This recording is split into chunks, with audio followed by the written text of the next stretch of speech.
How to change the headlight bulb in a Fiat 500. This is a 2023 or later. It's very easy to do. We're going to start by popping the hood or the bonnet. If you don't know how to do that, I'll put a link below to how to pop the hood, but it's pretty easy. And you're also going to need a replacement bulb. If you don't have one of those, I'll put a link in the description to where you can get one of those. But all we're going to do, once we got this hood open, we're just going to come in around here and we're going to find this housing right here for our dim light, and we're going to just come in and turn it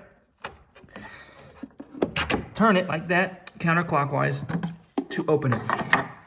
Once I get the cover off, I'm going to be looking at this, and so what I need to do is just basically unplug the little wire assembly from the bulb. So I'm just going to wiggle that back and forth, and now I need to get this bulb out, and this bulb is held in place by this little clasp here.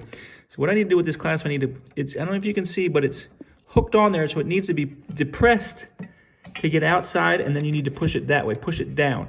So I'm going to depress it down and then push it away, push it down, and that's going to release this bulb.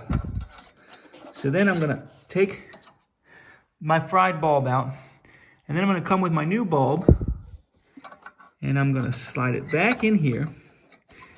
Make sure that I get this clasp over top of the two prongs, and then I'm going to push this down until it clips back into place there. Once it clips back into place there, I'm just going to go ahead, plug this back in, and then all I need to do is come get my cover and put my cover back on, turn it tight, and I'm done. So if this helped, if you leave me a like, I'd really appreciate it, and go ahead and subscribe to see more real quick tutorials on this car and others.